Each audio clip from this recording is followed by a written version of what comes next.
आज की चर्चा एक दुखद खबर से शुरू कर रहे हैं हम। भारतीय सिनेमा और टेलीविजन के जाने माने अभिनेता और निर्माता धीरज कुमार जी अब हमारे बीच नहीं रहे जी। आज मुंबई में 79 वर्ष की आयु में उनका निधन हो गया और पता चला है कि वो निमोनिया से जूझ रहे थे। हाँ, ये खबर सुबह ही आई, काफी दुखद है। तो आज हमारे पास जो जानकारी है, चलिए उसके आधार पर उनके शानदार करियर पर एक नज़र डालते हैं और भारतीय मनोरंजन जगत में उनका जो योगदान रहा है उसे समझने की कोशिश करते हैं। जी बिल्कुल। उनका निधन, जैसा आपने बताया, मुंबई के कोकिलाबेन धीरूभाई अंबानी अस्पताल में हुआ।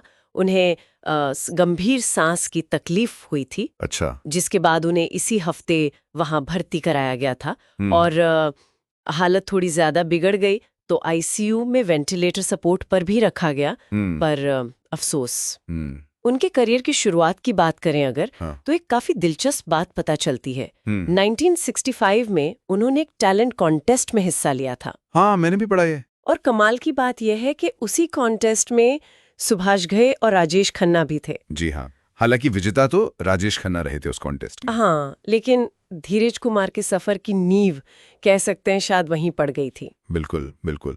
और उस शुरुआत के बाद उन्होंने फिर अभिनय में अपनी जगह बनाई। खासतौर पर वो 70 से 84 के बीच का जो दौर था, उसमें उन्होंने कई पंजाबी फिल्मों में काम किया। मुझे लगता है करीब 21 फिल्मों का जिक्र मिलता है। अच्छा, काफी फिल्में हैं ये तो। जी। और हिंदी सिनेमा में भी उनकी मौजूदगी अहम रही, जैसे स्वामी हैं, हीरा पन्ना। हाँ, रोटी कपड़ा और मकान भी मनोज कुमार और जीनत अमान के साथ, वो तो क्लासिक है। बिल्कुल, वो कैसे भूल सकते हैं। फिर सरगम, क्रांति, रातों का राजा, इन सब में भी उनके रोल्स थे। सही कहा।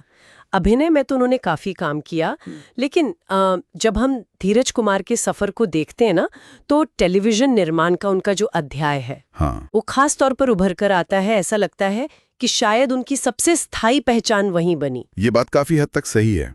उन्होंने क्रिएटिव आई लिमिटेड नाम से अपनी प्रोडक्शन कंपनी शुरू की थी। हाँ, जिसके वो चेयरमैन और मैनेजिंग डायरेक्टर भी थे। और इस कंपनी ने भारतीय टेलीविजन को कुछ बहुत ही यादगार शोज दिए हैं। बिल्कुल। खासकर वो पौराणिक और आध्यात्मिक शोज का जो दौर था, उसमें उनका काम तो अभूतपूर्व माना जाता है। ओम नमः शिवाय का नाम तो शायद ही कोई हो जिसने ना सुना हो। हाँ, ओम नमः शिवाय तो एक मील का पत्थर था। वो तो घर घर में देखा जाता था। लेकिन उसके अलावा भी तो थे, जैसे श्री गणेश। जी, श्री गणेश, जय संतोषी माँ, जब तप व्रत। हाँ, ये सब धारावाहिकों ने उन्हें घर घर तक पहुंचाया। ये वो दौर था जब टीवी पर ऐसे कंटेंट की बहुत मांग भी थी और उन्होंने उसे बखूबी पूरा किया। बिल्कुल। और दिलचस्प बात यह है, जैसा आपने कहा, वो सिर्फ पौराणिक कथाओं तक ही सीमित नहीं रहे। समय के साथ उन्होंने बदलते दर्शक वर्ग को भी समझा। बाद के सालों में उनकी कंपनी ने जैसे अदालत जैसा कोर्टरूम ड्रामा बनाया। हाँ, वो भी काफी चला था। जी। फिर मिली और घर की लक्ष्मी बेटियां जैसे सामाजिक पारिवारिक शोज भी थे। अच्छा। और यहाँ तक कि इश्क सुभान अल्लाह जैसा जो थोड़ा सामाजिक मुद्दों पर आधारित शो था, वो भी प्रोड्यूस किया। हाँ, तो ये उनकी प्रोडक्शन की रेंज दिखाता है और समय के साथ वो कैसे चले। ये वाकई उनकी यात्रा का एक अहम पहलू है। ये दिखाता है कि वो सिर्फ एक तरह के कंटेंट से बंधे नहीं थे। अच्छा, उनके निधन से कुछ समय पहले की कोई खबर है? उन्हें कहीं देखा गया हो? हाँ, हाल ही में उन्हें सार्वजनिक तौर पर देखा गया था। खारघर, नवी मुंबई में इस्कॉन मंदिर का उद्घाटन समारोह था। ओके। तो वहां वो मौजूद थे।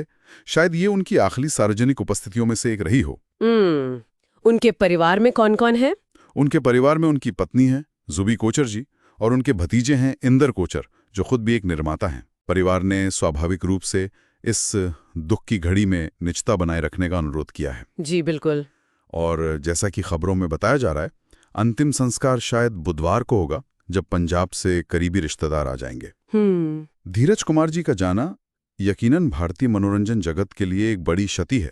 उन्होंने एक अभिनेता के तौर पर शुरुआत की, फिर एक बेहद सफल और प्रभावशाली निर्माता बने। सही। टेलीविजन, खासकर वो सैटेलाइट टीवी का शुरुआती दौर था ना, हाँ। उसमें पौराणिक कथाओं को इतने भव्य रूप में प्रस्तुत करना और उन्हें करोड़ों घरों तक पहुंचाना, उनका ये योगदान हमेशा याद रखा जाएगा।